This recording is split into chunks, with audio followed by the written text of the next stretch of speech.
धार्मिक शब्द से चालू किया है।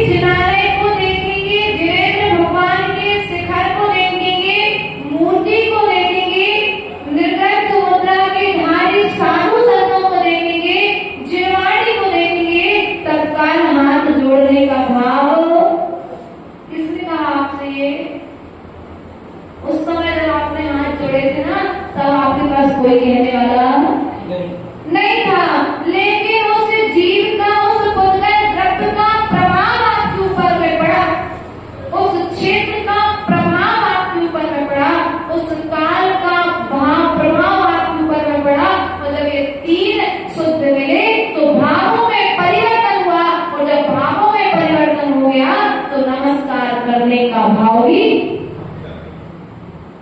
प्रत्येक पुद्गल द्रव्य का प्रभाव जीव पर पड़ता है, लेकिन ध्यान रखना, हम बाहर की वस्तुओं से प्रभावित होकर के निज के स्वभाव को भूल करके बैठे हैं।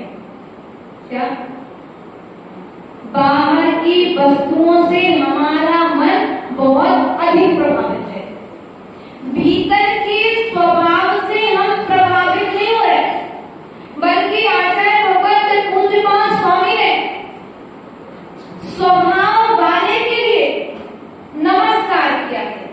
किसके लिए नमस्कार किया?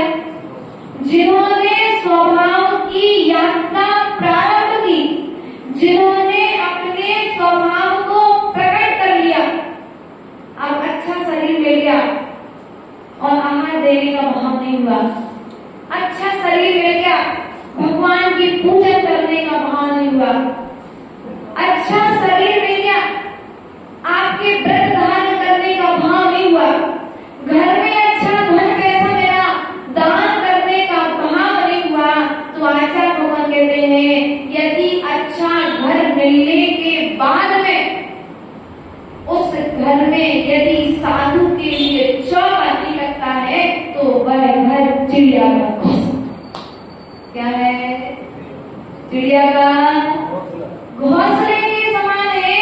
जिस प्रकार से चिड़िया घोंसला बनाती है, उसमें रहती है और रहने के पश्चात अपना जीवन समाप्त कर देती है, उसमें कोई दूसरा नहीं जाता है, उसी प्रकार से तुम्हारा घर भी तुम्हारे लिए ध्यान रखना है। पुद्गल द्रव्य तुम्हारे लिए मोक्ष का साधन हो सकती है, और तुम्हारे पास रखी तुम्हारी पुद्गल वस्तु तुम्हारे लिए संसार का कारण भी हो सकती है। आप जैसा उपयोग लगाओगे वह वस्तु तुम्हारे लिए वैसी हो जाएगी।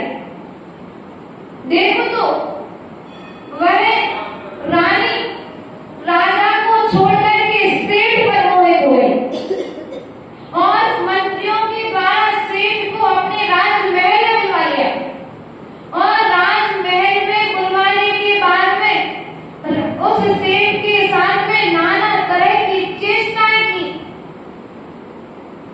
तो सेठ ने कहा देखो तुम्हारी चेष्टाओं का उन पर कोई प्रभाव नहीं पड़ेगा। क्यों नहीं पड़ा बाहर का प्रभाव? क्योंकि सेठ अपने स्वभाव में स्थिर था। किस स्थिर था? और हमारी स्थिति ये है कि हमारी प्रतिकूल थोड़ा सा भी वातावरण बनता है, क्या घर में हो, परिवार में हो, समाज में हो, आज प्रत्येक छोटे बच्चे से लेकर के बड़ा बच्चा, प्रत्येक मनुष्य यह चाहता है कि मैं जिस क्षेत्र में हूँ उस क्षेत्र में मेरी चले। भैया दुकान पर बैठते हो, क्या सोचते हो? पापा जी बैठे हैं लेकिन फिर भी मेरी बात पापा जी माने। लेकिन पिताजी को मालूम है कि हमें आपकी कौन सी बात माननी है और कौन सी बात।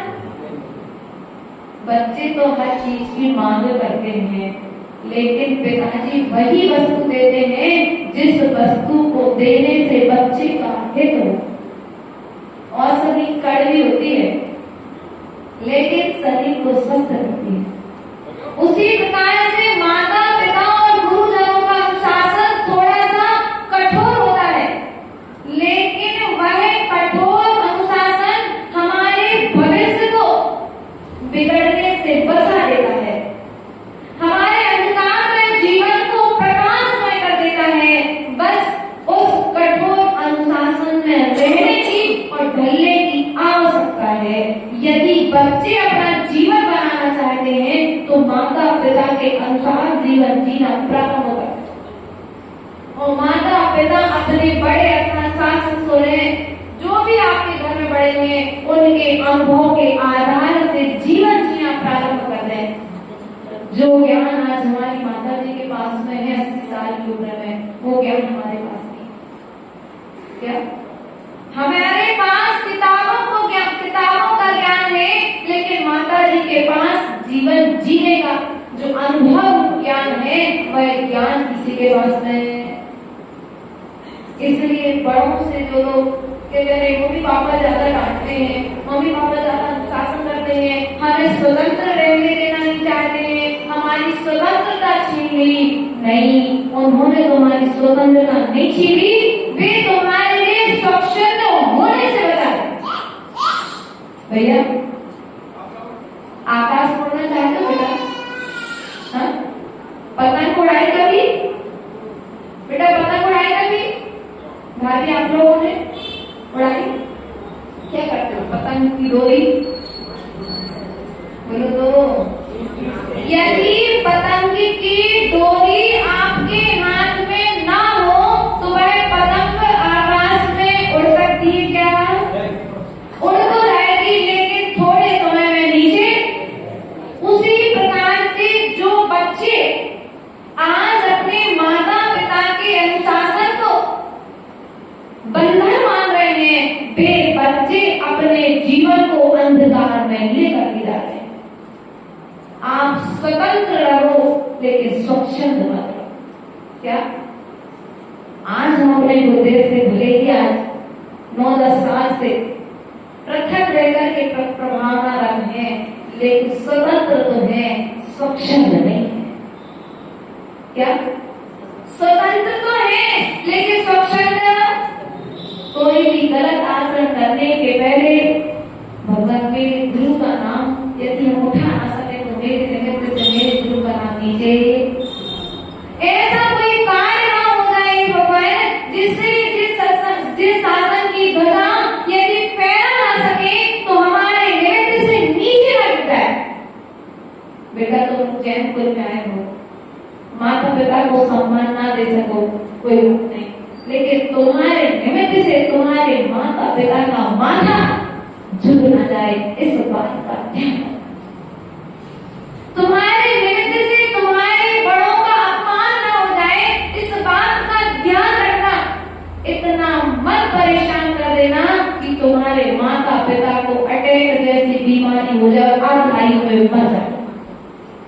इतना संकेत द्रव्य का प्रभाव द्रव्य पर पड़ रहा है, क्षेत्र का प्रभाव जीव पर पड़ रहा है, और जीव के भावों का प्रभाव तो जीव पर वस्तु के निमित्त से हम अपने परिणामों को बिगाड़ रहे हैं। पर वस्तु के निमित्त से हम अपनी पर्याय को बिगाड़ रहे हैं।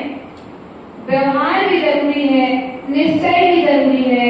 संसार में हो तो व्यवहार निभाना पड़ेगा, और सिद्धालय में हो तो फिर ना व्यवहार निभाने की जरूरत है ना निश्चय निभाने की जरूरत है। इसलिए प्रिय बंधुओं, यदि गृहस्थ जीवन को अच्छे तरीके से जीना चाहते हो तो अपने से बड़ों के सुनो क्या अपने से बड़ों के उम्र में जो बड़े हैं, पद में जो बड़े हैं, उनकी विनय करना सीख लो। यदि तुम्हें विनय करना आ गई तो समझ लो कि तुमने अपने लिए मोक्ष का द्वार खोल लिया।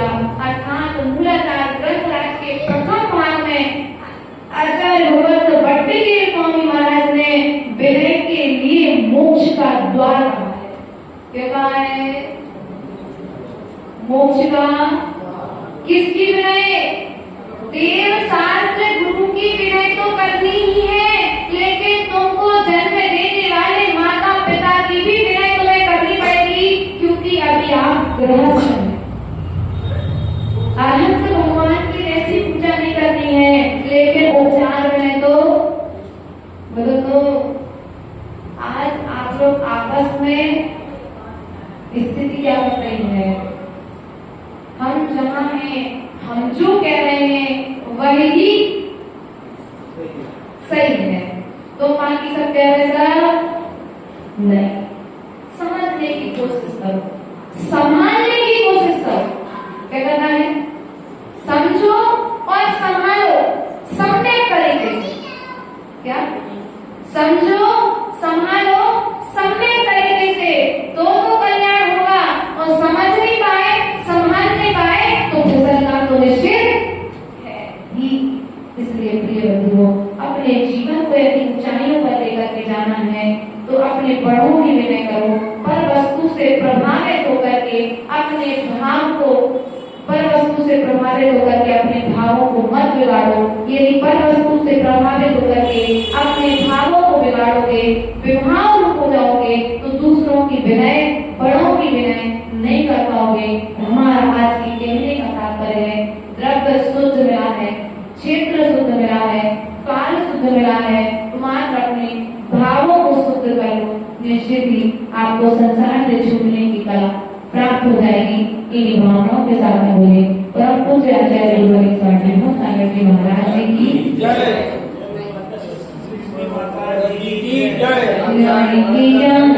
सुनते लो तो वाणी भारती तो जो देव